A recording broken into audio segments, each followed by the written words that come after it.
நான் பல பேரை பார்க்குறேன் வருஷம் எனக்கு நினைவு தெரிஞ்ச நாள்லேருந்து நியூ இயரான ஒரு ரெசல்யூஷன் எடுப்பாங்க. நான் இந்த வருஷம் என் வாழ்க்கையை மாத்துறேன். ஆனால் அவங்க போன வருஷம் சொன்னது தான் இன்னைக்கு அப்படியே இருப்பாங்க. இன்னைக்கு அதே தான் புலம்புவாங்க. அந்த டிசம்பர் மந்த் வந்துட்டாலே ரெசல்யூஷன் எடுக்கணும், அடுத்த வருஷம் நான் மாற்றிடுறேன் அப்படின்னு சொல்லுவாங்க. ஆனால் அவங்க ட்ரை பண்ணியிருக்காங்கன்னு பார்த்தா அவங்க ட்ரையே பண்ணலை. அப்போது இந்த மாதிரி பீப்புள்ஸுக்கு ஒரு செக்சராக ஒரு 5 ஃபேஸாக நான் கொடுத்தா லைஃப்பில் மாற்றம் வரும். அதை நான் ட்ரை பண்ணி பல வருஷமாக பல இம்ப்ளிமெண்டேஷன் பண்ணனால தான் ஜெயிக்கிறதுக்கு வழி வந்திருக்கு. எல்லாரும் ஜெயிச்சவங்க அத்தனை பேரும் ரெசல்யூஷனுக்காண்டி வெயிட் பண்ண மாட்டாங்க, நியூ இயர்க்காண்டி வெயிட் பண்ண மாட்டாங்க. இன்னைக்கு இப்போ ஆரம்பிப்பாங்க. உங்களை லைஃப்பில் லெவலப் பண்ணி அடுத்த லெவலுக்கு வரணும். 2026 இப்போயே ஆல்மோஸ்ட் மே மந்த் வந்திருக்குண்ணா. 2027 ஜனவரி அப்போ நீங்கள் பிறக்கும் போது அந்த நியூ இயர் அன்னைக்கு பக்காவான ஒரு பர்சனாக நீங்கள் டெவலப்மெண்ட்டில் வரத்துக்கு சூப்பரான ஒரு ஐடியா நான் கொடுக்குறேன். ஸ்கிப் பண்ணாமல் பார்த்தீங்கன்னா இந்த வீடியோ உங்களுக்கு புரியும். உங்கள் லைஃப்பில் டெவலப் பண்ணுறதுக்கு ஒரு லெவலப் பண்ணுறதுக்கு 30, 60, 90, 120, 180 phase 1, phase 2, phase 3, phase 4, phase 5 இந்த 5 விதமான இதை நீங்கள் கற்றுக்கிட்டாலே ஆட்டோமேட்டிக்காக நடந்துடும். நீங்கள் எல்லாத்தையும் ஒரே நேரத்தில் கன்ஃபியூஷன் போட்டு ஜூஸ் மாதிரியே ஒரு கலந்து எதையாவது கலவையாக சாப்பிடணும்னு ட்ரை பண்ணுறீங்க. இன்றைக்கி ஒரு ஸ்கில்லை டெவலப் பண்ணிட்டா நாளைக்கு ஒரு ஸ்கில், நாளானைக்கு ஒன்று, இது அதுன்னு அங்கேருந்து எடுத்து பண்ணும்போது ஒரு சர்டன் டைமில் ஒரு 1 வீக்குள்ளே விட்டுறீங்க. இவங்க சொன்னாங்கன்னு அதை பண்ணுறது, அவங்க சொன்னாங்கன்னு பண்ணுறதில் உங்களுக்கு பண்ணக்கூடியது போர் அடிக்கிறனால விட்டுட்டு அதில் ஒன்றுமே ரிசல்ட் வரலான்னு நினச்சிக்கிட்டு விட்டுட்டு நீங்கள் பாட்டு போயிடுறீங்க. அப்போ என்ன ஒன்று, நீங்கள் டெவலப்மெண்ட்டே ஆக மாட்டீங்க. கஷ்டப்படணும், ஆனால் ரிசல்ட்டு கண்டிப்பாக வரும். அது எப்படின்றத சொல்கிறேன். முக்கியமாக உங்கள் வயசு மேட்ரு கிடையாது. உங்களுக்கு 18 வயசாக இருந்தாலும் சரி, 28 வயசாக இருந்தாலும் சரி, 38 வயசாக இருந்தாலும் சரி, லைஃப்பை மாற்ற முடியும். வயசு இங்கே மேட்ரு கிடையாது. உங்களுக்கு டிகிரி படிச்சிருக்கிறீங்க, ஆனால் என்ன பண்ணுறதுன்னு தெரியல. மணி சப்போர்ட் இல்லை, மணி யாருமே கொடுக்க மாட்டேங்கிறாங்க. எல்லாமே இருக்க ஓகே, சப்போர்ட் இல்லை, பரவாயில்ல. இதை டெவலப் பண்ணுறதுக்கு எப்படி, அதுதான் நம்ம பண்ண போகிறோம் ஸ்டேஜ். இப்போது நான் எப்படி சூஸ் பண்ணேன்னு சொல்கிறேன். மொதல் 30 நாள் எனக்குள்ளே என்ன ஸ்கில்லுன்றது இருக்குன்றதை நான் ஃபஸ்ட்டு ஐடென்டிஃபை பண்ணேன். ஒரு பேப்பரை எடுத்தேன், எனக்கு என்னென்ன வரும், என்னென்ன ஆசைகள் இருக்குது அத்தனையும் என்னென்ன வருதோ அத்தனையும் எழுதுனேன். திடீர்னு குக்கிங் வந்தது, திடீர்னு எனக்கு பேச வந்தது, திடீர்னு ரைட்டிங், இப்படி நிறைய விஷயத்த எழுதுனேன். ஒரு கிட்டத்தட்ட ஒரு 15-20 ஆசைகள் எழுதுனேன். அதில் நான் மெயினாக என்னென்ன பண்ணிகிட்டு இருக்கேன்றதை கரெக்டாக நான் செக் பண்ணேன். பார்த்தா நிறைய பேர்த்துக்கு நான் பல வருஷமாக பேசுகிறேன்றது மாத்திரம் தெரியுது. அவங்களுக்கு என்னை பார்த்தா ஒரு சந்தோஷம் கிடைக்குதுன்றது எனக்கு ஃபீல் ஆச்சு. அப்போ மோட்டிவேட் பண்ணிகிட்டு இருக்கிறேன். அப்போ இதை எப்படி டெவலப் பண்ணலான்றது ஸ்கில்லை ஐடென்டிஃபை பண்ணேன். என் ஸ்கில் வந்து பேசுகிறது. அப்போ இதை செக் பண்ணேன். அப்போ இதை எப்படி இம்ப்ளிமெண்ட் பண்ணணும், ஒரு வீடியோ மூலமாக பண்ணலாம் அப்படின்றத யூடியூப்பை யோசித்தேன். பல வருஷமாக நான் யூடியூப்பை பற்றி தெரிஞ்சிருந்தாலும் கரெக்டான ரைட் டைம் நான் செக் பண்ணது 2020. ஃபஸ்ட்டு நான் ஸ்டார்ட் பண்ணும்போது எனக்கு பெருசாக வரல. அந்த கொரோனா டைமில் மொதல் வருஷம் 2வது வருஷம் எனக்கு ஃபெயிலியர் வந்தது. கன்சன்சி பண்ணல, கண்டது கிடையாது, எல்லாத்தையுமே போட்டேன். பெருசாக சேனல் வளரல. திடீர்னு ஒரு நாள் எனக்கு ஃபினான்ஷியலாகவும் மென்டலியாகவும் பல டிஸ்டர்பன்ஸ் மைண்ட் செட்டில் எனக்கு வந்தப்போ சுற்றி என்ன பண்ணணும்னு தெரியல. எல்லாமே எனக்கு துரத்தி விட்ட மாதிரி, லைஃபே போன மாதிரி ஒரு ஃபீல். அப்போ தோணுன ஒரு விஷயம், என்னை நான் ப்ரூவ் பண்ணேன். எவ்வளோ இது பண்ணாலும் அவங்ககிட்ட போய் சண்டை போடுறதோட, ஃபினான்ஷியலாக சண்டை போடுறதோட நான் எந்திரிச்சு வரணும், நானே எந்திரிச்சு வரணும். அப்போ ஃபீல் பண்ணது தான் எனக்கு என்னன்றத என்னோட வீடியோ ஸ்கில்லையும் என்னோட பேசுகிற ஸ்கில்லையும் மோட்டிவேஷனையும் நான் கையில் எடுத்தேன். அப்போ கண்டென்ட் ரைட்டிங் நான் பண்ண ஆரம்பித்து அதை ஸ்கிரிப்ட் பண்ணி அதை ஒரு மொபைலில், இந்த மாதிரி ஒரு மொபைலில் ஷூட் பண்ணி ஒரு வீடியோவாக ஆரம்பித்தேன். பெரிய ஸ்டாண்டோ இப்போ இருக்கிற மாதிரி இந்த லைட்டிங் செட்டப்போ எதுவும் இல்லாமல், இந்த மாதிரி கேமரா சோனி கேமராவில் எடுக்காமல் நான் சின்னதாக என் கையில் இருக்கிறத ரெடி பண்ணேன். அப்போ அதை ப்ராக்டிஸ் பண்ணேன். இதை எப்படி கற்றுக்கணுன்றது யூடியூப்லேயே போய் கற்றுக்கிட்டேன். ஒரு வீடியோ எப்படி எடுக்கணும், எப்படி கண்டென்ட் பண்ணணும் அப்படின்ற நிறைய விஷயம் பண்ணப்போ பெர்ஃபெக்ஷன் இல்லை, நீங்கள் ஸ்டார்ட் பண்ணுங்க அப்படின்றத நிறைய ஃபெமிலியரான இன்ஃப்ளூயர் யூடியூப்லாம் நான் சொல்லும் போது ஸ்டார்ட் பண்ணி ஃபஸ்ட்டு வீடியோவை நான் போட்டேன். அது பெரிய எடிட்டிங் இல்லாமல் ஜஸ்ட்டு ஆடியோ மாத்திரம் கரெக்டாக கொடுத்து நான் பண்ணிட்டேன். அதுலேருந்து ஆரம்பித்து ஒரு 300 வீடியோ வரைக்கும் நான் வெறும் கேமரா, இந்த மொபைலில் கேமராவில் தான் நான் யூஸ் பண்ணேன். அதுக்கப்புறம் தான் நான் இந்த கேமராவே நான் வாங்கியிருக்கிறேன். அப்போ ஃபஸ்ட்டு 30 days நான் யாருன்னு கண்டுபிடிச்சேன். அந்த ஸ்கில்லை டெவலப் பண்ணேன். அதை சம்மந்தமாக டெய்லி யூடியூப் பொறுத்த வரைக்கும் 3 to 4 hours. நீங்கள்லாம் வந்து டிஜிட்டல் எதுக்கு யூஸ் பண்ணுறீங்கன்னு எனக்கு தெரியல. நான் டிஜிட்டலாக கற்றுக்க ஆரம்பித்தேன். லேர்னிங், அந்த 30 நாள் லேர்னிங் தான் பண்ணேன். அதை பற்றியே ரிசர்ச் பண்ணி என் மோட்டிவேஷன்ஸ் எப்படி கொடுக்கலாம், எப்படி ஸ்பீச் பண்ணலாம், எப்படி நிறைய பேர் கொடுக்குறாங்க, எப்படி பண்ணுறாங்கன்றத ஜஸ்ட்டு அவங்கள பார்த்தேன். அதை என் ஸ்டைலுக்கு நான் மாற்றி கொடுக்க ஆரம்பித்தேன். இதை பார்த்து வரவங்களுக்கு என் வீடியோவை சப்ஸ்கிரைப் பண்ண ஆரம்பித்தாங்க. டெவலப்மெண்ட் நான் செய்ய ஆரம்பித்தேன். இப்போ ஃபஸ்ட்டு 30 days லேர்னிங் ப்ராசஸாக எடுத்துக்கிட்டேன். அதில் நிறைய ப்ராப்ளம் வந்தது. ஏன்னா நமக்கு ஸ்ட்ரைட்டாக ஒரு கேள்வி கேட்குற ஒரு கமெண்ட்டில் கேட்டால் பதில் சொல்லக்கூடிய யாருமே இருக்க மாட்டாங்க. நம்ம அந்த வீடியோ பார்க்கணும், நம்மளே செட் பண்ணணும், நம்மளே எல்லாம் பண்ணும்போது நம்மளுக்கு ஈஸியாக வராது, கஷ்டப்படணும். அதை ட்ரை பண்ணேன். அப்போ உங்களுக்கு என்ன ஸ்கில் இருக்கோ அதை ஃபஸ்ட்டு 30 days இம்ப்ளிமெண்ட் பண்ணுங்கள். ட்ரை பண்ணிக்கிட்டே இருங்க. டெய்லி 1 hour நான் ஷூட் பண்ண ஆரம்பித்தேன். ஒரு வீடியோவை நான் ஷூட் பண்ணுறேன்னா கண்டினியூவாக, இப்போ இந்த வீடியோ பண்ணுறேன்னா எரர் வந்துச்சுன்னா திருப்பி டெலீட் பண்ணிட்டு 5 times ஒரே வீடியோவை 5 தடவை பண்ணுவேன். அது கிட்டத்தட்ட 1 to 2 hours மேலே ஆகும் ஒரு அவுட்புட் ஒரு வீடியோ வரத்துக்கு. அப்போது கண்டினியூவாக இதை கன்சன்சியாக நான் கண்டினியூவாக 2023லேருந்து 2024 வரைக்கும் 1 year 365 days கண்டினியூவாக வீடியோ எடிட்டிங் எல்லா வேலையும் நான் பண்ண ஆரம்பித்தேன். அப்போது அந்த லேர்னிங் ப்ராசஸ்ன்றது ஃபஸ்ட்டு அந்த 30 days தான் எனக்கு கண்டினியூவாக அந்த 365 days வந்துச்சு. இப்போ ஃபஸ்ட்டு 30 days நான் கன்சன்சியாக ஒரு நாள் கூட பிரேக் இருக்காம, போர் அடிக்கும், யாருமே இருக்க மாட்டாங்க, எதுவுமே இருக்காது. இப்போ நான் சிங்கிள் ரூமில் உட்கார்க்குற மாதிரி தான் இருக்கும். ஃபஸ்ட்டு 30 days நீங்கள் கடந்துட்டிங்கன்னா அடுத்த டேக்கு போகலாம். அடுத்த 60 daysக்கு என்ன பண்ணலான்றது சொல்கிறேன். ஃபஸ்ட்டு 30 daysல நான் லேர்னிங் பண்ண எல்லாத்தையுமே அதை இம்ப்ளிமெண்டேஷன்ஸாக நான் ஸ்டார்ட் பண்ணி அடுத்ததில் அதை எடிட் பண்ணுறதை பற்றி 60 days நான் எடுத்துக்கிட்டேன். அடுத்த 30 நாள் ஒரு 2 months வந்து எடிட்டிங் எப்படி பண்ணுறது, கண்டென்ட் எப்படி கரெக்டாக ஷார்ப் பண்ணுறது, எப்படி ஹூக் கொடுக்குறது, எப்படி அந்த ஸ்டார்டிங்கில் கொடுக்குறது, இப்படி ஒன்றா ஸ்டெப் பை ஸ்டெப்பாக நான் வீடியோவும் அப்லோட் பண்ணுறேன். பர்ஃபெக்ஷன் இல்லாமல் அப்லோட் பண்ணுறேன். ஆனால் அதை பற்றி நான் படிச்சுக்கிட்டே இருக்கிறேன். அப்போ அந்த 60 daysல எனக்கு வரும்போது 2மே கிடைக்கிது. சில பேர் எனக்கு கமெண்ட் பண்ணுறதும், சில அந்த அனலிட்டிக் எனக்கு யூடியூப்பில் படிக்கிற போதும் எல்லாமே எனக்கு வந்து 60 daysல கிடைக்கும் போது ஆட்டோமேட்டிக்காக யூடியூப்னா என்ன, அதுக்குள்ளே கண்டென்ட்னா என்ன, அது எப்படி நம்ம பேசணும், எப்படி என்கேஜாக நம்ம பண்ணணுன்றதை கற்றுக்கிட்டேன். அப்போது 30 days லேர்னிங் பண்ணேன். அடுத்த 30 days நான் கரெக்ஷன் நிறையா பண்ணேன். அந்த இதில் அப்லோட் பண்ணாலும் இது கரெக்ஷன் பண்ணிக்கிட்டே இருக்கும்போது நம்மளுக்கு ஒரு அவுட்புட் கொடுத்துக்கிட்டே இருக்கும், ஒரு கரெக்ஷன்ஸ் வந்துக்கிட்டே இருக்கும்போது ஆட்டோமேட்டிக்காக அந்த 60 நாள் கம்ப்ளீட் ஆகும். 60 நாளில் நான் வந்து இம்ப்ளிமெண்டேஷன்ஸ் வந்து உங்களுக்கு ஒரு கான்ஃபிடன்ட் லெவல் கொடுக்கும். அந்த கான்ஃபிடன்ட் லெவல் நெக்ஸ்ட்டு லெவலுக்கு வேறு மெத்தட் ஆஃப் இது நான் செய்கிறதுக்கு உங்களுக்கு ஐடியா ஸ்டார்ட் ஆகும் அங்கே. அப்போ அடுத்த 30 days அதான் 90 daysல நம்ம என்ன பண்ணலான்றதை பார்க்கலாம். நெக்ஸ்ட்டு 90 daysல 3rd phase என்ன பண்ணேன்னா, ஆல்ரெடி யூடியூப்பில் வீடியோ போட்டேன், எடிட் பண்ணிட்டேன், எல்லாம் நடந்துட்டுருக்கு. இப்போ இன்ஸ்டாகிராமையும் ஃபேஸ்புக்கையும் ஒரு லிங்க்டினையும் நான் போட ஆரம்பித்தேன், ட்விட்டரில் போட ஆரம்பித்தேன். அதில் எப்படி என்னோடய சேனல் க்ரோ ஆகுது, எப்படி அவங்களெல்லாம் நான் ரீச் அவுட் பண்ணுறதுக்கு இன்னும் நிறைய இடத்துக்கு கொண்டு போகணுன்றது இந்த சைட் பை சைடாக நிறையா பண்ண ஆரம்பித்தேன். அந்த இம்ப்ளிமெண்டேஷன்ஸ் எப்படி நடந்து ஃபஸ்ட்டு லேர்ன் பண்ணேன். டெவலப்மெண்ட்டில் எரர் எல்லாம் வந்தாலும் 3rd phaseல இம்ப்ளிமெண்டேஷன் கரெக்டாக பண்ணேன். அதில் ஷார்ட்டாக கட் பண்ணி லாங் வீடியோ போட்டிருந்தேன். அதில் லாங் வீடியோவில் ஷார்ட்டாக கட் பண்ணி இன்ஸ்டாகிராமில் போட ஆரம்பித்தேன், ஃபேஸ்புக்கில் போட ஆரம்பித்தேன். இப்போ அங்கே சில என்கேஜ் எனக்கு கிடைக்க ஆரம்பிக்கும் போது ஆட்டோமேட்டிக்காக டெமோவாக நிறைய பண்ண ஆரம்பித்தேன். எரர் எவ்வளோ வந்தாலும் சரி, வியூஸ் நான் பார்க்கவே மாட்டேன். அதில் ஒருத்தர் சப்ஸ்கிரைப் பண்ணாலும் எனக்கு பெரிய விஷயமா நான் சந்தோஷப்படுவேன். இது ஏன் வரல, என்ன வரல அப்படின்னு யோசிக்காதனால ஆட்டோமேட்டிக்காக அந்த 90 days என் சேனலும் க்ரோ ஆச்சு. எனக்கு ஒரு கண்டினியூவாக வீடியோவும் ஷூட் பண்ணி நிறைய பேக்கப்பும் வச்சுருந்தேன். ஃபஸ்ட்டு டேயில் என்கிட்ட ஒரு வீடியோ கிடையாது.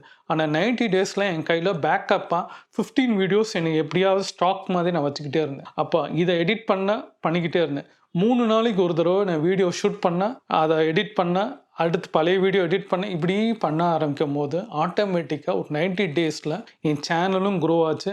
என்னோடது நிறைய பேர்த்துக்கு ஃபெமிலியர் ஆச்சு. ஸ்ரீராம்னா யாருக்கும் தெரிய ஆரம்பிச்சிச்சு. நிறைய பேர் கமெண்ட் பண்ண ஆரம்பிச்சிட்டாங்க, கொஷின்ஸ் கேட்க ஆரம்பிச்சிட்டாங்க. இதில் என்ன பண்ணுறேன்னா, ஒரு வீடியோ ஷூட் பண்ணி வைக்கிறேன். எப்போது ஏப்ரலில் ஷூட் பண்ணி வைக்கிறேன். ஆனால் அந்த வீடியோ ரொம்ப லாங்காக இருக்குன்னு சொல்லிட்டு அந்த வீடியோவை நான் அப்லோடே பண்ணாமல் அந்த வீடியோவை தனியாக ஒதுக்கி வச்சுட்டு ஆட்டோமேட்டிக்காக நான் வேறு வீடியோவை நான் ஷூட் பண்ண ஆரம்பிக்கிறேன். வேறு வீடியோ எடிட் பண்ணி போட்டுகிட்டே இருக்கேன். இந்த வீடியோ இருக்கிறதே நான் விட்டுட்டேன். ஆனால் நவம்பர் வரும்போது கையில் நான் வீடியோவே ஷூட் பண்ண ஸ்டாக்கே இல்லைன்னு தேடிட்டே இருக்கும்போது அந்த வீடியோ ஏப்ரலில் ஷூட் பண்ணது இருந்தது. அதை எடுத்து சும்மா இன்றைக்கி வீடியோ இல்லை போட்டாகணுன்ற ஒரு மைண்ட் செட்டில் வீடியோவை நான் போட ஆரம்பித்தேன். அந்த வீடியோ எடிட் பண்ணி போட்டது தான் ஆட்டோமேட்டிக்காக அந்த ஒரு வீடியோ எனக்கு 3000 சப்ஸ்கிரைப் இருந்தது. அந்த நவம்பர், டிசம்பர், ஜனவரியில் ஆட்டோமேட்டிக்காக 15,000க்கு வர ஆரம்பிச்சிச்சு. அப்போ தான் புரிஞ்சது என்கிட்ட மக்கள் என்ன எதிர்பார்க்குறாங்க, எப்படி எதிர்பார்க்குறாங்கன்னு அந்த ஒரு வீடியோவில் பல பேர் எனக்கு கொடுக்க ஆரம்பித்தாங்க. அந்த ஒரு வீடியோ வந்து எனக்கு வியூஸும் அடிக்குது. இன்னைக்கு டேட் வரைக்கும் 3 வருஷம் ஆச்சு. இன்னைக்கு வரைக்கும் அந்த வீடியோவில் டெய்லி எப்படின்னாலும் ஒரு 5லேருந்து 10 பேராவது பார்க்குற மாதிரி இருக்குது அந்த வீடியோ. அது வேண்டான்னு ஒதுக்கி வச்சுருந்த ஒரு வீடியோ எடிட் பண்ணி போட்டேன். அதனால் எந்த வீடியோ எப்போ உங்களுக்கு ஷைன் ஆகும்னு தெரியாது. நீங்கள் பேசி வைக்கிறது, என்றைக்கோ ஒரு விஷயம் பேசுகிறது இன்றைக்கி டெவலப் ஆகும். அப்போ வீடியோ கான்செப்டுன்றது நீங்கள் டெவலப்மெண்ட் இது மாதிரி தான் ஸ்கில்ல நிறையா இருக்கும். நீங்கள் படிக்கிறது தேவையில்லைன்னு நினச்சிட்டு இருப்பீங்க, ஆனால் என்றைக்கோ ஒரு நாள் யூஸ் ஆகும். இப்போ நான் லைஃப்பில் எடிட்டிங்கை பற்றி நான் 2004 படித்தது இன்றைக்கி 2026 ஒரு 20 வருஷம் கழிச்சு எனக்கு யூஸ் ஆகுது. அப்போது எடிட்டிங்கு, அந்த வீடியோ ப்ரீமியமு இதெல்லாம் நான் படிக்கிறேன். இப்போ DaVinci Resolve அந்த ஒரு பேஸ் எடிட்டிங் படித்தனால எந்த சாஃப்ட்வேர்லையும் என்னால் ஒர்க் பண்ண முடியுது. அப்போது கற்றுக்கிறத எப்பவுமே லைஃப்பில் விட்டுறாதீங்க. எல்லா காலத்துலேயும் உங்களுக்கு யூஸ் ஆகும். நான் அன்னைக்கு ஒன்று கற்றுக்கிட்டது ஃபோட்டோஷாப்பாக இருந்தாலும் சரி, எடிட்டிங் வீடியோ இருந்தாலும் சரி, இன்றைக்கி எனக்கு ரொம்ப யூஸ்ஃபுல்லாக இருக்குது. கேன்வாவை ரொம்ப ஈஸியாக என்னால் யூஸ் பண்ண முடியுதுன்னா அது காரணம் அன்றைக்கி ஃபோட்டோஷாப் யூஸ் பண்ண மெத்தடை இது ஈஸி மெத்தடில் வரும்போது இன்றைக்கி இதாக இருக்குது. இதே இது இன்னும் 10 இயர்ஸ் கழிச்சு 2036 இன்னும் டெவலப்மெண்ட்டாக டிஜிட்டல் வேறு மாதிரி வரும். அப்போ இதுதான் பேஸாக இருக்கும். ஒரு பேஸு அடுத்தடுத்த வளர்ச்சி, பரிமாண வளர்ச்சியில் தான் நம்மளுக்கு கிடைக்கும். அதனால் உங்களுக்கு பிடிச்ச ஒரு விஷயத்த ஸ்கில்லை கற்றுக்கோங்க. கற்றுக்கிட்டிங்கன்னா அது ஃப்யூச்சரில் உங்களுக்கு ஏதாவது ஒரு இடத்துல ஹெல்ப் பண்ணும். எனக்கு எப்படி எடிட்டிங் ஹெல்ப் பண்ணுச்சோ அது மாதிரி உங்களுக்கு ஹெல்ப் பண்ணும். ஃபேஸ் 4ல் 120 டேஸில் என்ன பண்ணேன்னா, இன்றைக்கி நான் எடுக்கக்கூடிய 21 டேஸ் லைஃப் கோச்சிங் கிளாஸை பற்றி, அந்த கோர்ஸை பில்ட் பண்ணுறதுக்கு அடுத்த வீடியோவில் டெவலப் ஆகிட்டேன். இன்னும் ஏதாவது டெவலப் பண்ணலான்றப்ப தான் எனக்கு இந்த யூடியூப் சேனல் தான் எனக்கு நிறையா கொடுத்தது. என்ன கொடுத்தது? சார் நீங்கள் எதாவது கோச்சிங் எடுக்கலாமே, நீங்கள் எதாவது டெவலப் பண்ணலாம்னு சில பேர் கமெண்ட் பண்ணுறாங்க. எனக்கு இந்த மாதிரி கமெண்ட்ஸ் எனக்கு கொடுத்துக்கிட்டே இருக்கிறாங்க. அப்போ தான் எனக்கு யோசனை வருது. அது சார்ந்தாவே நான் வீடியோ போடுறேன். எப்படி பிரம்ம முகூர்த்தத்தில் எந்திரிக்கிறது, காலையில் 4:30 மணிக்கு எப்படி எந்திரிக்கிறது, அங்கே என்ன நடக்கும், அந்த ஸ்கில் செட்டில் எக்ஸசைஸ் பண்ணுறது, இப்படி நிறைய விஷயங்களை மோட்டிவேட்டடாக நிறைய விஷயத்த நான் சொல்ல ஆரம்பிக்கிறேன். அப்போ சொல்ல ஆரம்பிக்கும் அந்த பிரம்ம முகூர்த்த வீடியோவும் இன்னைக்கு வரைக்கும் அது எனக்கு டாப் லெவலில் போயிட்டுருக்கு. ஒன் ஆஃப் ஒரு டாப் 5 எடுத்தோம்னா நான் சொல்கிற எல்லா வீடியோலையும் இப்போ வரக்கூடிய நான் சில விஷயங்கள் மக்களுக்கு வந்து ரீச் ஆனோடனே எனக்கு அந்த 21 டேஸ் எடுக்கணுன்றத மைண்ட் செட் வந்ததே அந்த கோர்ஸ் ஆரம்பிக்கணும்னு. ஆரம்பத்தில் நான் கோர்ஸ் எடுக்கணும்னு தான் நான் வந்தது. ஆனால் தீவிரமாக பண்ணணும்னு நினச்சது இந்த கமெண்ட்ஸ்லேயும் வரதும் சில பேர் கேட்ட கேள்வியிலையும் நான் டெவலப்மெண்ட்ஸ் அந்த 120 டேஸில் அந்த கோர்ஸ் சம்மந்தமாக ரிசர்ச் பண்ணுறேன். எப்படி டீச் பண்ணலாம், எப்படி அவங்களுக்கு கொடுக்க, ஆல்ரெடி நம்ம பேசுகிறோம், எப்படி வெபினாராக பண்ணலாம், எப்படி அதை கண்டக்ட் பண்ணி பண்ணலாம் சொல்லிட்டு அதை பற்றி நான் இன்னும் ஸ்டடி பண்ணுறேன். திருப்பி ஒரு லேர்னிங் ப்ராசஸ் நடக்குது. எனக்கு எல்லா மாதத்துலையும் எல்லா நாளும் ஏதாவது ஒரு லேர்னிங் பர்பஸ் நான் பண்ணிக்கிட்டே இருக்கேன். அப்போ 120 டேஸில் கோர்ஸ் சம்மந்தமாக லேர்னிங் பண்ணுறேன், வெபினாரை பற்றி லேர்ன் பண்ணுறேன், எப்படி ஜூம் லிங்க்கை எப்படி இம்ப்ளிமெண்ட் பண்ணுறது, எப்படி அதுக்கு ப்ரைஸ் இதாக கொடுப்பாங்க, என்ன இதுன்னு ஒன்றா ஸ்டெப்பாக டிஜிட்டலாக நான் தெரிஞ்சுக்கிறேன். இது OBS சாஃப்ட்வேர்னு இருக்குது, அது மூலமாக எப்படி நம்ம லைவில் போகலாம், இப்படி நிறைய விஷயங்களை பொறுத்த வரைக்கும் நான் பண்ணிக்கிட்டே இருக்கும்போது அந்த 120 டேஸில் நான் இப்போ எடுக்கக்கூடிய கோர்ஸுக்கு அந்த பேஸ்மெண்ட்டே ஆரம்பிச்சது. அப்போது நம்ம லேர்னிங் ஆரம்பிச்சது எங்கே அடுத்தடுத்து ஒரு ஃபேஸில் நம்மளை கொண்டு போதுன்னா ஸ்டார்ட் தான் பண்ணணும். பெர்ஃபெக்ஷன் பார்க்கக்கூடாது. ஸ்டார்ட் பண்ணிட்டீங்கன்னா ஒரு 120 நாள் கழிச்சு உங்களுக்கு ஒரு மாற்றத்தை கொடுக்குன்றது என் லைஃப்பில் நான் உங்களுக்கு சொல்கிறேன். இப்போ நான் சொல்லிகிட்டு இருக்கிறது எல்லாமே நீங்கள் மாறுறதுக்காண்டி சில ஸ்டெப்பை நான் சொல்லிகிட்டு இருக்கேன். எனக்கு ஒன்றும் ஸ்ட்ரகிள்ஸ் வரதான் இருந்தது. சில நேரம் மைண்ட் செட் கரெக்டாக இருக்காது, ஃபினான்ஷியலாக பிரச்சனை இருக்கும். என்ன இருந்தாலும் வீடியோக்கு நேரம் உட்காந்துட்டேன்னா பண்ண ஆரம்பிக்கும். அப்போ அதை கரெக்டாக பெர்ஃபெக்ஷனாக பண்ணி இது அவுட்புட் வருமா வராதா அதை பற்றிலாம் யோசிக்காமல் நான் வீடியோ பண்ண ஆரம்பித்தேன். அவங்க டிஃப்ரெண்ட்டாக அவங்க ஸ்டெப் சொன்னாலும் எனக்கு வரதை நான் செஞ்சுக்கிட்டே இருந்தேன். எல்லாரும் ஒரு ஸ்டெப் சொல்லுவாங்க, லைஃப்பில் இப்படி பண்ணுங்க அப்படி பண்ணுங்கன்னு சொல்லி எல்லாம் ஐடியா கொடுப்பாங்க. அந்த ஐடியாவெல்லாம் கேட்டுக்கோங்க.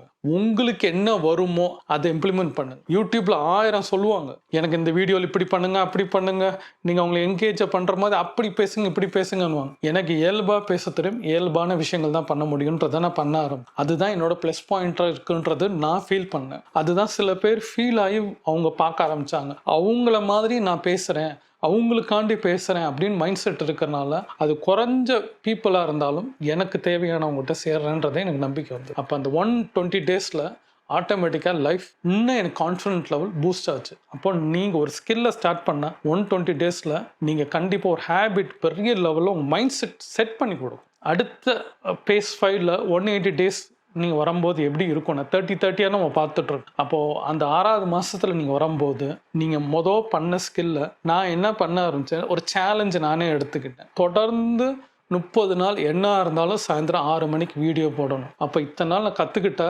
எரர் வந்தது, வியூஸ் வந்தது, என்னென்ன வந்ததோ அத்தனையும் இந்த 30 டேஸ் பண்ணி நான் ஆட்டோமேட்டிக்காக என்னோட சேனலை க்ரோ பண்ணணும்னு நினச்சேன். அப்போது அந்த 30 டேஸ் அந்த லாஸ்ட் 365 டேஸில் மானிட்டைஸ் பண்ணாதான் என் சேனல் வரும்னு தெரிஞ்சப்போ கடைசி 30 நாள் அந்த 30 நாள் வந்து அந்த ஃபேஸ்க்குள்ளே வந்தது. என்ன பண்ணணும்னு நினைக்கும் போது ஆட்டோமேட்டிக்காக கண்டினியூவாக வீடியோ போட ஆரம்பித்தேன், ஷார்ட்ஸ் போட ஆரம்பித்தேன். Long video, Monday long video, Tuesday short video, Wednesday long video, Thursday short video, Friday long video, Saturday and Sunday short வீடியோன்றது பிரித்தேன். 7 நாள். அப்போது தொடர்ந்து 30 நாள் கண்டினியூவாக 1லேருந்து 30 நாள். அப்போது அந்த மார்ச் வரும்போது இதை டிசைட் பண்ணிவிட்டு, ஏன்னா எனக்கு வந்து ஜூலை 18க்குள்ளே நான் பண்ணணும். நான் ஜூன் லாஸ்ட்டு அந்த ஒரு ஜூன் 30க்குள்ளே வந்து நான் இந்த அவங்க சொன்ன க்ரைட்டீரியா 4000 வாட்ச் ஹவர்ஸும் 1000 சப்ஸ்கிரைபரும் ஆட்டோமேட்டிக்காக நான் வந்து அன்னைக்கு நான் அந்த 1 இயரில் நான் வரும்போது பார்த்தீங்கன்னா ஆட்டோமேட்டிக்காக எல்லாமே வந்து ஏர்னிங்ஸ்ன்ற ஒரு பார்ட்குள்ளே போனது காரணமே 30 நாள் சேலஞ்ச் எனக்கு நான் பண்ணிக்கிட்டேன். கண்டிப்பாக நம்ம பண்ணி தீரணும்னு சொல்லி 365 நாள் யூடியூப் கொடுத்துச்சு. நான் 318 நாளுக்குள்ளே அந்த ஒரு டேட்குள்ளே நான் அது பண்ணி அவங்களுக்கு அந்த சேலஞ்சை நான் அக்செப்ட் பண்ணி ஆட்டோமேட்டிக்காக நான் பண்ணி முடித்தேன். அப்போது இது காரணம் என்னென்னா, நம்ம பெர்ஃபெக்ஷனை நான் பார்க்கல, லைஃப்பை எந்த பிரச்சனையும் நான் பார்க்கல, ப்ராப்ளம்ஸ் எதுக்குள்ள பணம் இது வரணும், அது வரணும், இந்த எக்யூப்மெண்ட்ஸ் இருக்கணும், கரெக்டாக இருந்தால் தான் பண்ணணும், இந்த பணம் இருந்தால் தான் பண்ணணும் அப்படின்ற எந்த விஷயத்தையும் யோசிக்காமல் எல்லாத்தையும் தூக்கி போட்டு என் வேலை என்ன பண்ணணும், நான் ஜெயிக்கணும்னா எனக்கு என்ன வருது, பெருசான பிஸ்னஸ் பண்ண முடியாது, ஃபினான்ஷியல் பிரச்சனையாக இருக்குது, அப்போ எனக்கு பேச வருது, மோட்டிவேஷன் வருது, அப்போ யூடியூப்பில் கரெக்டாக பண்ணணும்னா கண்டினியூவாக டெய்லி நான் பண்ணணும். எனக்கு போர் அடித்தாலும் சரி, தலை வலிச்சாலும் சரி, காய்ச்சல் வந்தாலும் சரி, நான் கண்டினியூவாக 30 நாள் பண்ண எஃபெக்ட் நான் அந்த க்ரைட்டீரியாக்குள்ளே யூடியூப் கொடுத்த க்ரைட்டீரியாலாம் ஜெயிச்சிட்டேன். என் லைஃப்பில் என் மேலே எனக்கு கான்ஃபிடென்ட் வரதுக்கு காரணம் எப்பயுமே எனக்கு கான்ஃபிடென்ட் இருக்கும். எந்த பிரச்சனையாக இருந்தாலும் 2 நாள் 2 மணி நேரம் 2 நிமிஷம் தான் இருக்கிற என் மைண்ட் செட். அப்போ இந்த மைண்ட் செட் இருந்தனால லைஃப்பில் என்ன பிரச்சனை வந்தாலும், எனக்கு கோடிக்கணக்கில் பணம் போனாலும் சரி, எனக்கு அது கொடுக்கல இது கொடுக்கல, நானே நிறையா தப்பு பண்ணியிருந்தாலும் இப்போ நான் ஜெயிச்சே தீரணும். இது மற்ற ஊருக்காண்டி உலகத்துக்காண்டிலாம் நான் இது பண்ணல, என் சுற்றி இருக்கிறதுக்காண்டி இல்லை, என் ஒய்ஃபோ குழந்தை யாருக்காண்டி இல்லை, என்னைய முதல்ல என்னை நான் பார்க்கணும்ல. நான் தோத்துட்டே இருக்கிறேன், அசிங்கமாக பேசுகிறாங்க, எல்லாமே நடந்துருக்கு. எனக்கு கண்ணாடி பார்க்கும் போது நான் கண்ணை கூர்ந்து நான் பார்க்கணும்னு நினச்சேன். அந்த மனசாட்சி என்னடா பண்ணிட்டு இருக்கேன்னு அதை சொல்லாமல் ஜெயிச்சுட்டா சூப்பர்ரா அப்படின்னு அது சொல்லணும். அப்போ அதை பண்ணுறதுக்காண்டி எனக்கு நான் கான்ஃபிடென்ட் லெவல் வரணுக்காண்டி சேலஞ்சு பண்ணி 365 நாள் பண்ணேன். இந்த 365 நாளில் அந்த 60 நாள் அந்த 5 பேஸாக நான் பிரிச்சுக்கிட்டேன்.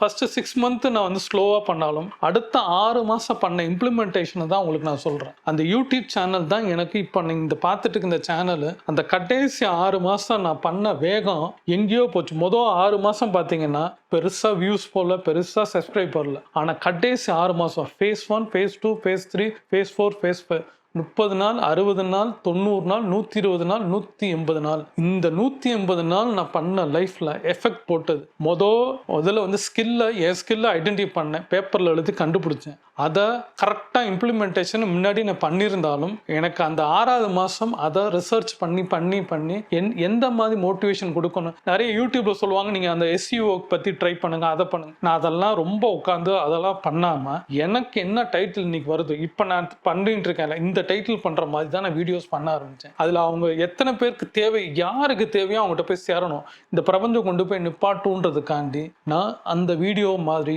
எனக்கு இப்போ உட்காரும் போது இன்னைக்கு நான் வேற டைட்டில் யூஸ் பண்ணேன். இந்த வீடியோ இன்னைக்கு பண்ணுவோமே 30 டேஸ்ன்னு தான் மைண்டில் எனக்கு தோணுச்சு. அப்போ தான் எனக்கு ஸ்ட்ரைக் ஆச்சு, நம்ம ஸ்டோரியே வந்து ஒரு 180 நாள் பண்ணியிருக்கோம்ல, அப்போ 180 நாளில் எப்படி 0லேருந்து ஹீரோவாக ஆகணும். நான் ஹீரோவாக ஆயிருக்கானான்ற எனக்கு தெரியாது, ஆனால் நான் 0ல இருந்து ஒரு லெவலுக்கு நான் வந்திருக்கிறேன். எனக்கு ஆட்டோமேட்டிக்காக இந்த யூடியூப் எனக்கு பணம் கொடுக்குற லெவலுக்கு நான் வந்திருக்கிறேன். ஒரு கோர்ஸ் எடுத்து நான் பண்ணிட்டு இருக்கிறேன். இது நிறையா ஸ்டூடெண்ட்ஸும் ஒரு கம்யூனிட்டியாக டெவலப் பண்ணியிருக்கேன். அப்போ இதுக்கெல்லாம் காரணம் என்ன, இந்த எஃபெக்ட்.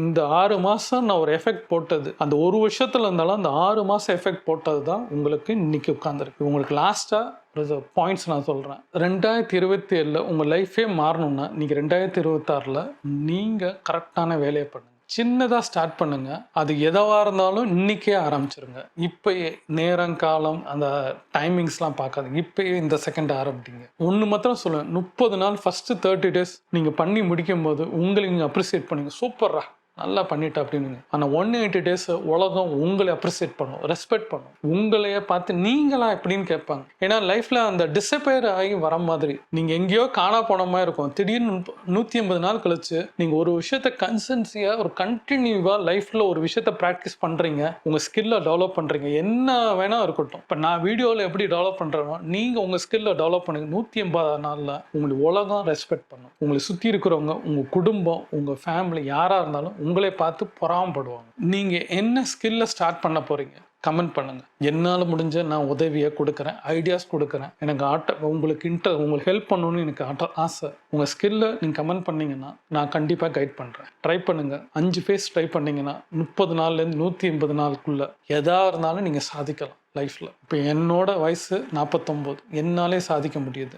நீங்கள் சாதிக்கலாம். அது என்ன வயசாக இருந்தாலும் 18, 38, 48, 50 எது வேணா இருக்கலாம். சாதிக்கணும்னு நினச்சிங்கன்னா சாதிச்சலாம். விதியை மதியால் வெல்லலாம். உங்கள் தாட்டு கரெக்டாக இருந்துச்சுன்னா ப்ராசஸ் பண்ண ஆரம்பிச்சிடுங்க. உங்கள் ப்ராசஸ் பண்ண ஆரம்பிச்சிங்கன்னா ஆக்ஷன் கொடுப்பீங்க, வேலை கொடுத்துக்கிட்டே இருப்பீங்க. ரிசல்ட்டு கண்டிப்பாக கட்டச்சே தீரும். யோசிங்க, பண்ணுங்க. இந்த 30 to 180 டேஸ் சேலஞ்சை எடுத்துக்கோங்க. தேங்க்யூ. உங்களுக்கு இந்த வீடியோ பிடிச்சிருந்துச்சுன்னா லைக் பண்ணுங்கள். யாருக்கு தேவையோ அவங்களுக்கு ஷேர் பண்ணுங்கள். கமெண்ட் பண்ணிங்கன்னா எனக்கு யூஸ்ஃபுல்லாக இருக்கும். சப்ஸ்கிரைப் பண்ணிங்கனால எனக்கு சப்போர்ட்டாக இருக்கும். Thank you friends.